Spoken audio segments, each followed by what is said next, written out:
Bonjour, c'est Gilles sur boursicoté.com. Voici l'analyse technique du CAC 40 pour cette journée du lundi 18 août 2014.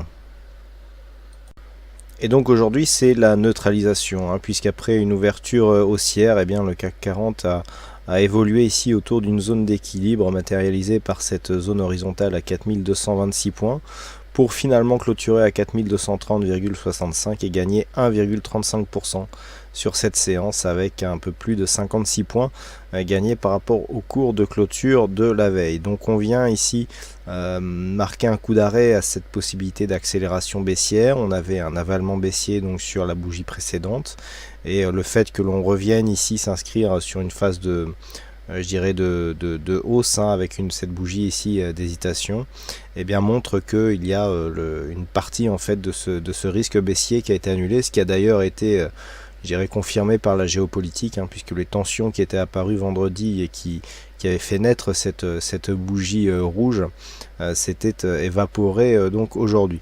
Donc on vient ici se caler donc sur une zone majeure. Alors ça ne change pas grand chose par rapport à la configuration technique. On est toujours ici, donc suite à cette phase de baisse, sur un début de rebond technique, avec ces zones ici que je vais vous indiquer qui maintenant font office de résistance et dont il va falloir s'affranchir pour transformer ce qui initialement était un rebond technique, pour le transformer en phase de retournement. Mais nous n'en sommes ici qu'aux premiers éléments de résistance, et en attendant, la configuration technique elle reste quasiment identique, puisque nous avons un RSI qui remonte légèrement, le stochastique toujours sur un petit signal haussier qui est confirmé d'ailleurs par le MACD, et une baisse des volumes sur cette séance haussière. Comme je vous l'indiquais, on a toujours ici cette prédominance de volume sur les séances baissières par rapport aux séances haussières où les volumes sont beaucoup plus faibles. Donc on reste ici dans la même configuration, puisqu'on le voit clairement, ce sont les volumes qui interviennent sur les séances baissières qui sont les plus forts.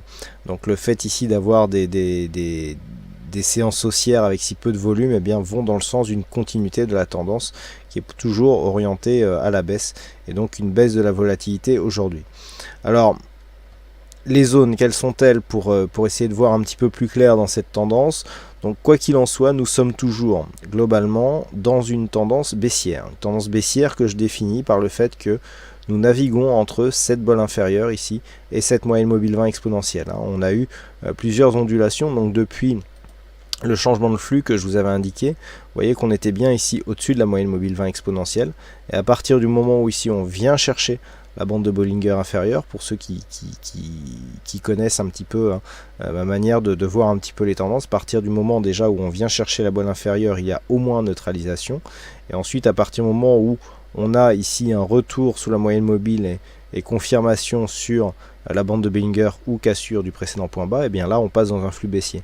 Donc le flux baissier, effectivement ici il est toujours le même. Là on est bien venu ici chercher aussi la moyenne mobile 20 exponentielle, on a confirmé par cassure du plus bas et contact avec la bolle inférieure, et là on est en train de refaire le même schéma. Donc pour l'instant on en est là, on en est ici suite à cette accélération à un retour ici sur la moyenne mobile 20 exponentielle. Donc pour l'instant il n'y a aucun élément qui nous permette de conclure à un retournement prochain. Quels sont les éléments qui nous aideraient à y voir un petit peu plus clair? Alors, depuis qu'on est en train de commencer à rebondir, je vous avais indiqué deux zones, c'était 4220 et 4250. Alors 4220 puisqu'il y avait une zone intraday qui se situait sur cette phase. On était proche ici du retassement à 38,2, donc en fait à 4226 on était à peu près sur cette même zone. Cette zone est franchie, elle a été franchie et donc validée vendredi. Le fait que sur l'ouverture et donc sur un retour ici, un mouvement haussier, on revienne ici se stabiliser au-dessus de cette zone n'est pas anodin. Ensuite, il y avait 4250. C'est toujours cette zone qui va nous ouvrir les portes à un éventuel rebond technique qui pourrait donc se transformer en retournement. Pourquoi? Tout simplement ici cette zone qui était la zone de point haut de cette bougie, suite avant la dernière accélération ici, suite à laquelle on a matérialisé le rebond. Et on le voit sur cette bougie, c'est sur une tentative de franchissement de cette zone que les cours sont redescendus vendredi. On est venu chercher ici 4258 points et ensuite on a imprimé un beau mouvement baissier. Donc c'est vraiment cette zone qui ouvrira la porte à un éventuel rebond. Des zones, il y en a d'autres.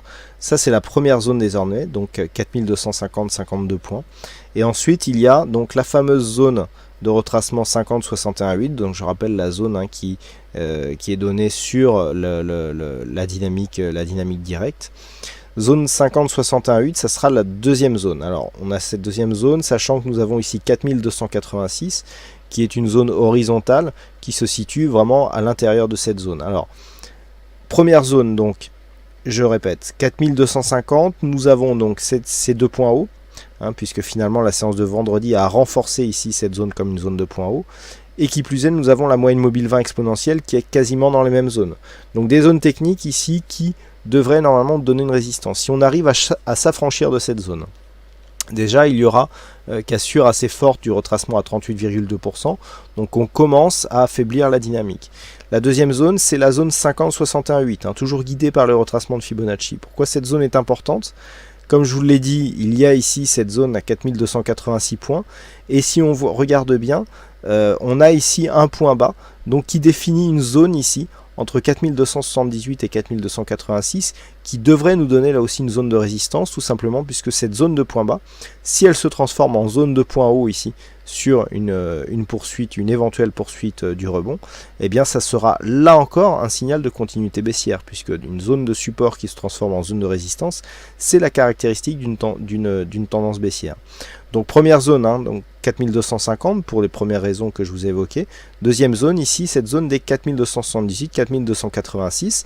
Pourquoi? Donc parce que cette zone de point bas pourrait se transformer en résistance et que nous sommes dans la zone 50-61-8 où, suite à une accélération, il y a énormément de retournements qui se font.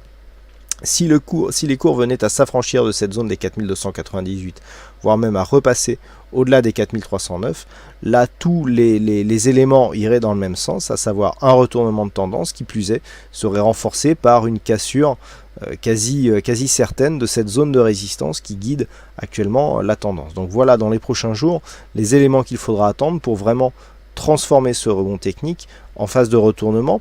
Pour l'instant, il n'y a pas d'autre signe du fait que même si on regarde par rapport aux indicateurs, les volumes ne nous indiquent aucune force par rapport à ce mouvement.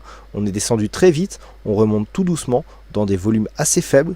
Donc il y a plus de probabilité que l'on reparte ici à la baisse suite à ce contact de la moyenne mobile 20 exponentielle plutôt que l'on matérialise le rebond technique. Alors dans le deuxième scénario, retour à la baisse, il serait confirmé dans un premier temps donc sur la dynamique directe sur une cassure baissière des 4166 points. Ça c'est cette zone ici des deux points bas. Le point bas donc que nous avons eu jeudi et vendredi qui sont quasi similaires. Il y avait eu le même point bas ici sur la séance du 11 août puisque nous avions marqué un point bas à 4165 points. Donc c'est vraiment cette zone ici 4166-67 qu'il va falloir surveiller si toutefois les cours venaient à redescendre. Alors là on a un support mais il y a juste 2 points significatifs, donc on ne sait pas si ce support est vraiment réaliste. Quoi qu'il en soit, donc si les cours venaient à casser ici cette zone où il y a déjà 3 points bas qui sont venus s'inscrire, et bien là on aurait effectivement possibilité d'accélération et donc il y aurait confirmation sur une cassure baissière de cette zone des 4109 points avec toujours cet objectif des 4080 points, objectif donc daily qui a été validé suite à la cassure ici du retracement des 61,8%. Voilà ce que l'on peut dire donc sur cette analyse technique du CAC 40. Alors pour aujourd'hui, il y avait des statistiques. Alors les statistiques sont très partagées, difficiles à intégrer puisqu'il y a en fait très peu d'occurrences donc pour la séance de demain. Et en plus de ça, le pourcentage est de 50%. Donc vraiment quelque chose de relativement équilibré. Donc aujourd'hui il y avait un fixing et c'est Péchou, donc seul participant qui gagne donc sur cette session. Bravo tout de même à toi Péchou. Et puis quant à moi il ne me reste plus qu'à vous souhaiter à toutes et à tous une bonne soirée, bonne chance au prochain trade et on se donne donc rendez-vous dès demain pour d'autres analyses techniques en vidéo. Bonsoir à tous.